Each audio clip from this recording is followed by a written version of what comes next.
to earn respect, you need to speak to your children in a way that they can really hear you and listen to you, right? If you're always coming from a place of lecturing and telling them, just do it because I told you to, there's less of an intrinsic understanding or motivation for doing things. Similarly, on the training floor, like, I'm going to tell you to be respectful to somebody because you want them to be respectful back to you, right? So when you're home, right, sometimes your kids will say something to you disrespectfully. You can take it personally in the moment and start screaming and yelling, or you can take it as an opportunity to learn and for them to learn how to communicate better.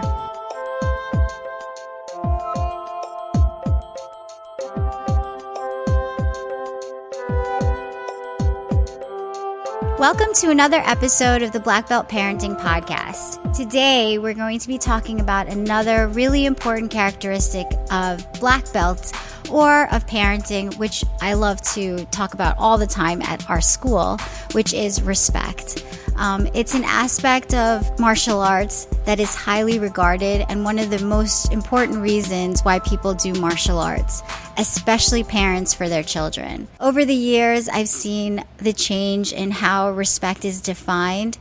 But for today's purposes, we're going to really talk about respect when it relates to martial arts and how it relates to how you can teach respect to your children when you're parenting them along the different developmental stages of their life.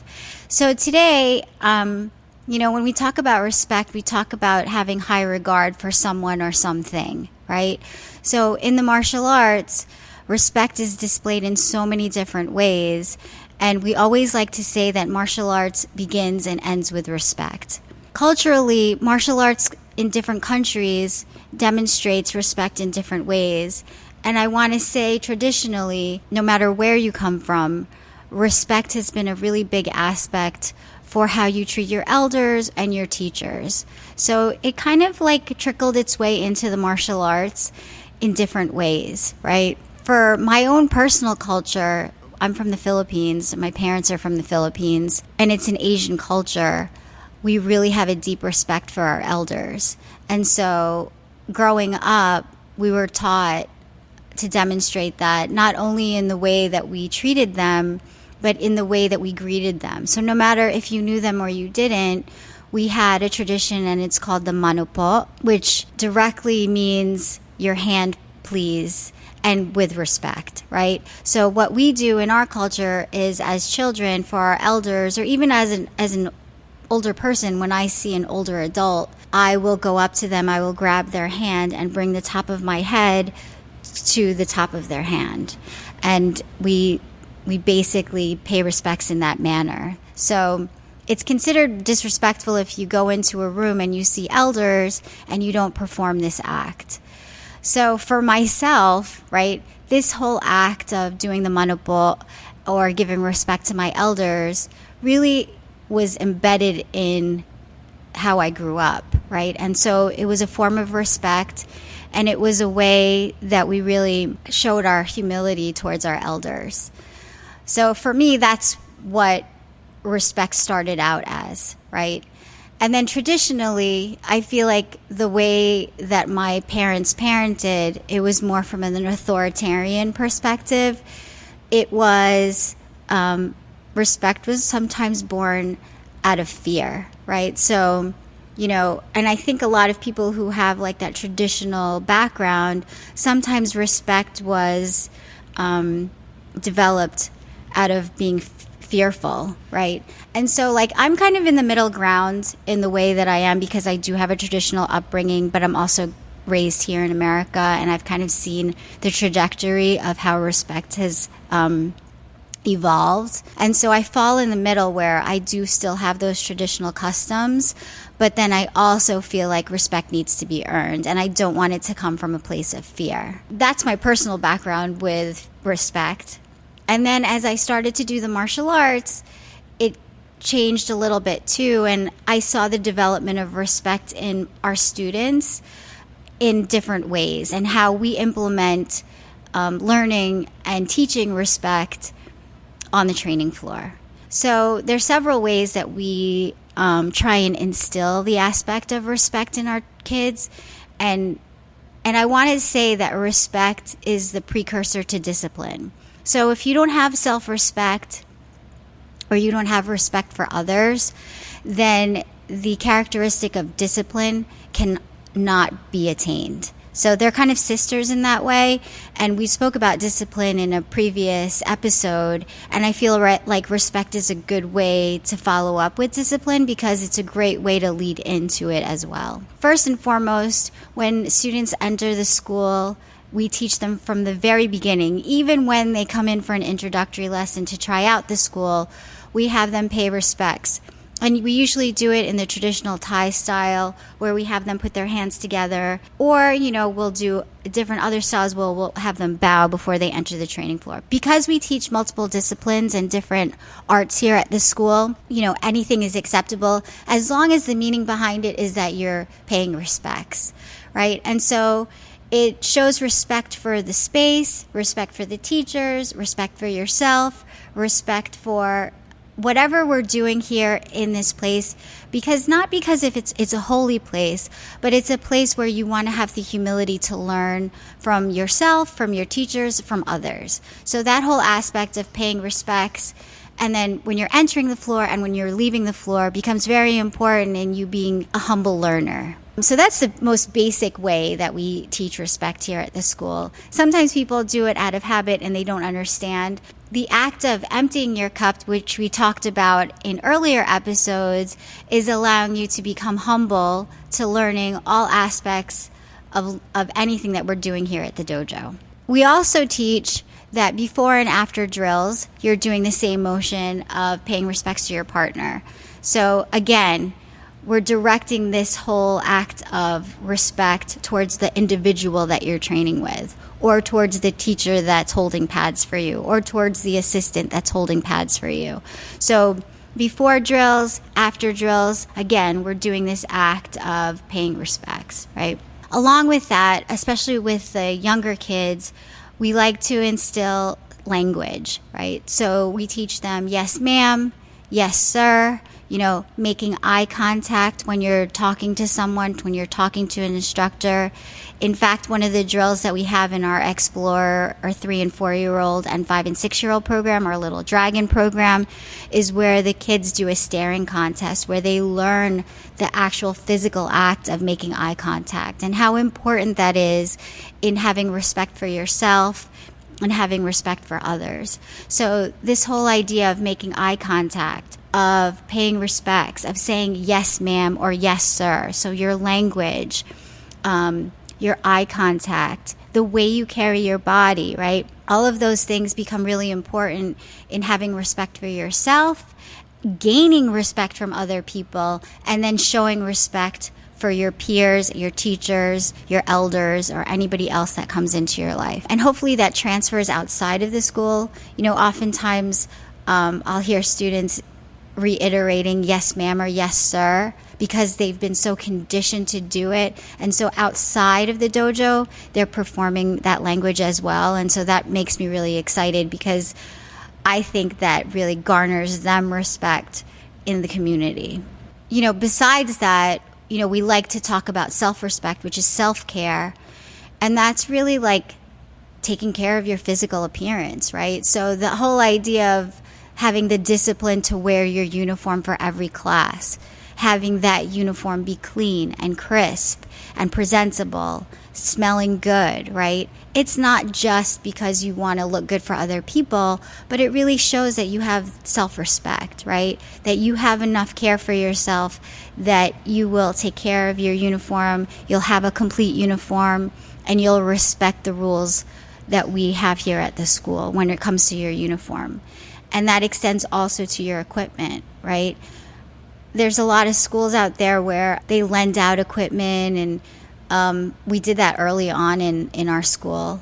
And we still do that to a degree, but it's equipment that we can take care of and we can make sure that it maintains its cleanliness. But students who have been with us for a really long time understand that even having that equipment for themselves becomes really important, having respect for your own stuff and understanding that equipment that you have to have for yourself is yours. You take care of it. You make sure it smells good. You make sure it's maintaining standards of safety, right? And that it fits properly.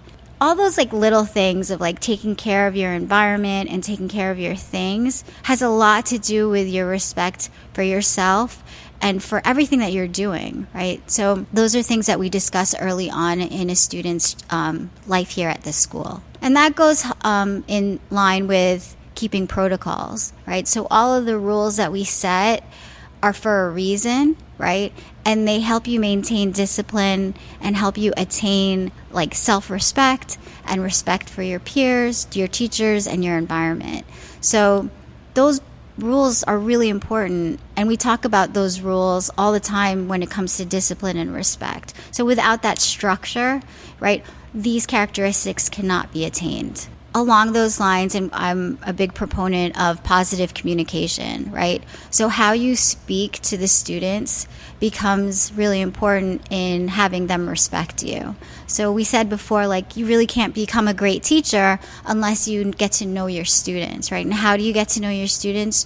Through communication, right? And when you have that development of relationship and communication with your students, you can be sure, for sure, that they will respect you and they will understand that you have a two-way respectful relationship. If you want your student to speak to you respectfully, get to know them, speak to them respectfully, don't talk down to them, right? Speak to them with manners, right? Oftentimes I'll be like, young man, or yes, sir, or ma'am to them as well, because I want them to understand that it's a two-way street. So that communication goes both ways, right?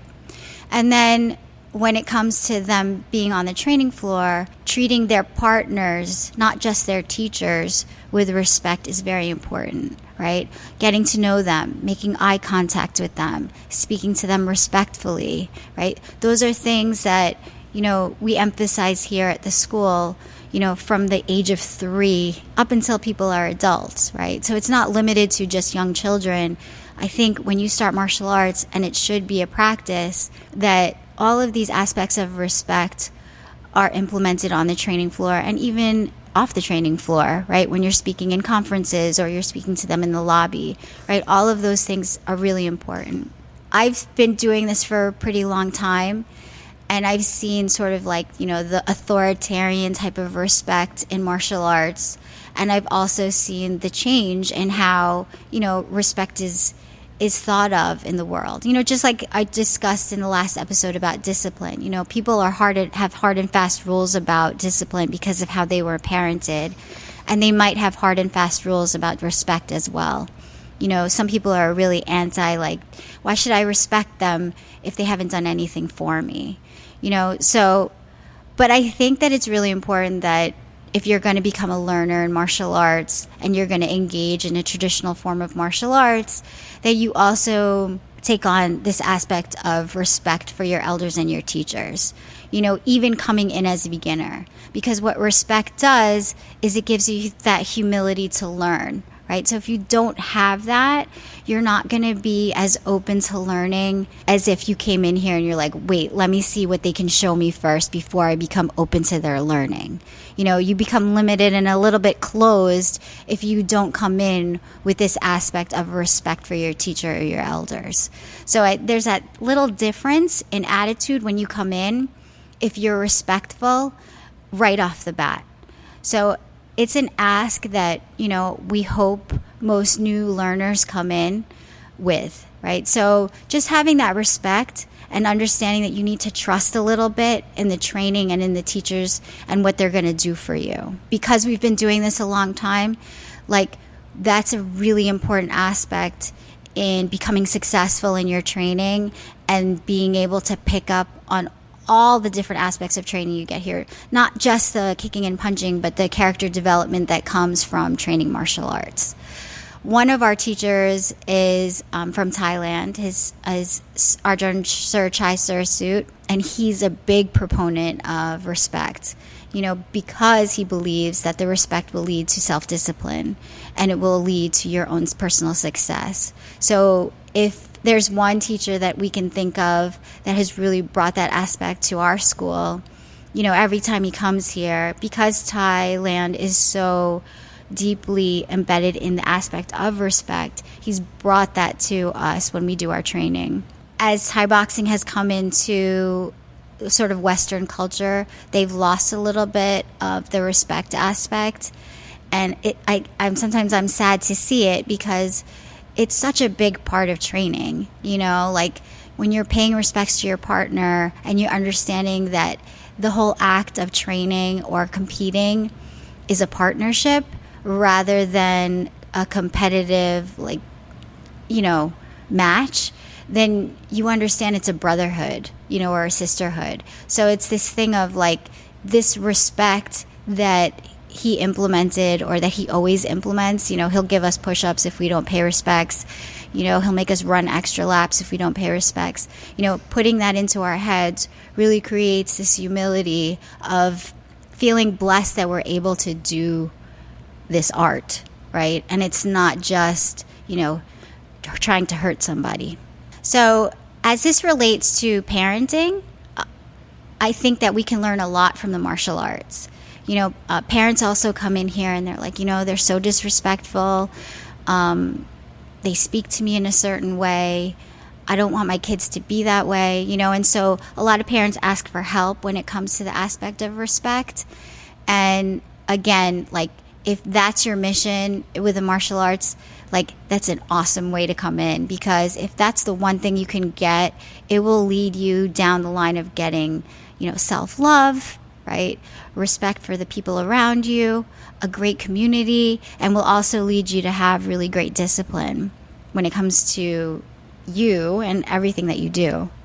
Similarly to the martial arts, how you can apply this at home is by setting, rules and boundaries, right? As we talked about it with discipline, rules and boundaries are really important. So what is there to respect if you don't set those boundaries? And kids really need to understand, there can't be any self-love or love for your environment or love for your things if no one's telling you what the wrong thing is. So that idea of setting boundaries and rules in your home as they develop becomes very important in them learning respect, for you as a parent, and also for their home and for themselves. And this can only be gained through constructive communication, right? So just like we talked about with discipline, right, to earn respect, you need to speak to your children in a way that they can really hear you and listen to you, right? If you're always coming from a place of lecturing and telling them, just do it because I told you to, there's less of an intrinsic understanding or motivation for doing things, right? So similarly on the training floor, I'm going to tell you to be respectful to somebody because you want them to be respectful back to you, right? So when you're home, right, sometimes your kids will say something to you disrespectfully or as you think disrespectfully. You can take it personally in the moment and start screaming and yelling, or you can take it as an opportunity to learn and for them to learn how to communicate better. Oftentimes I have a teenager and she'll speak to me in a certain way unknowingly, right? Because I give her the benefit of the doubt and I understand that she's still young, right? And I'll stop her and I'll be like, let's try to say that a little bit differently, because I didn't like the way that it felt coming out. And so learning how to teach them how to speak more respectfully is really important, and not coming from a place of how dare you speak to me like that? It comes off a little bit different, right? You can almost say that when you're in a fight with your partner, instead of coming back being reactive and emotional and taking things personally, stop for a minute and tell them how you feel, how it made you feel, how their communication didn't land properly. And in that way, they'll gain a little compassion and then start speaking more respectfully. And you can start this really young, I feel like, because I do that with the little kids too. Can we say that a little bit better? How would that be said a little bit more kindly? And it takes a few repetitions, but I think that over time, kids understand that, in order to be treated a certain way and to be spoken to rationally, right, you have to act that way too. So they learn how to be respectful through your role modeling and through your teaching, right? So constructive communication, right? Speak to them in a way where they can learn, Of course, be firm, right? Be firm about it and be like, listen, that wasn't kind. Make them understand you're still the authority figure, right? That needs respect, but do it in a way that's constructive. The third thing that I'm a little traditional about, and maybe some people don't really like it, is the enforcement of manners. So from a very young age, I taught my kids the please and thank you, and some people don't do it. They just don't feel like, they want to force their kids to say something that they don't understand. But for me, it's just the same thing as me telling the kids to say yes, sir, and yes, ma'am. People don't traditionally do that out in the community, but I like it when I see a young person say, yes, sir, yes, ma'am. I find it really empowering, not just for the people that they're speaking to, but for them, right? It makes them look like they have power. It makes them look like they have authority and that they need respect, right? Or they deserve respect. So I feel the same way about please, thank you, all of those things. I think it makes the child more powerful in the community. It makes them more powerful in their communication, and it teaches them that there's a certain way to be out in the world. As young as 2, when my kids could start talking, it was like, please and thank you, understanding gratitude and understanding the idea of requesting properly. So, that's something that I think would be really great for all parents to do, and I think it lands on kids really well, and it helps them, socialize better and be out in the world much better. The fourth thing is self-care. So I just talked about this when it came to the kids on the training floor, keeping a clean uniform, keeping clean equipment, right? So same thing for your kids at home, right? Stop doing all the things for them. Stop helping them brush their teeth. Stop helping them put their shoes on. Stop doing their laundry, right? Have them start doing all of that self-care early, because it teaches them to care for themselves, and with every mistake comes a learning opportunity. So if they're not doing their teeth brushing properly, right, and then they go to the dentist and they get a cavity, right? Oh boy, I better brush my teeth better, And I know you don't want to have to deal with all of that and the problems that come with it, but those opportunities are a really great way for them to understand, listen, if I don't take care of myself, there's consequences. And then as you get older, that becomes bigger, right? You get health problems if you don't take care of your physical fitness, right? If you don't eat properly, you'll have a health issue, right? So self-care from the very beginning is really important in teaching the kids how to have self-respect, teaching them self-love. So that, again, is a learning opportunity for them, or a teaching opportunity for you, for them to really have love for themselves. And you role modeling that and showing them, I take care of myself too. I have respect for myself. I take care of my body. I take care of what I put in my mouth. That self-respect will transfer to them. Sometimes at home, especially with my youngest daughter, because she's so super disciplined in her practice of ballet, she will model her dad in his practice of stretching, in his practice of forever learning, So it's not so much what he says, but it's so much of what she sees. So all of those things of how he's taking care of his diet, or how he's taking care of his health, or how I'm taking care of my health, she will automatically sort of, I want to say through osmosis, absorb, right? So the whole idea of role modeling self-care and self-respect is a big deal. Cleaning the house, right? And taking care of the house and their environment and being noticeable about what's going on around them is really important in respecting their world. So not just them, not being so self-focused, but then also looking outward and seeing how they can take care of others is really important in learning respect as well. So respecting, oh my gosh, there's a piece of garbage on the floor. Sometimes I'll go through the lobby at the school and kids will be sitting in the lounge doing their homework, and there'll be wrappers on the floor. And sometimes I'll see who picks it up and who doesn't, who notices that and who doesn't. because it's their environment. I know this isn't their home, but it's also a place that they should take pride in and a place that they share with other people. So I want to take notice and be like, hey, can you do me a favor and pick that up for me? And then me just saying that will then make them notice it the next time, right? And then they see, oh, I should take care of this place too, right?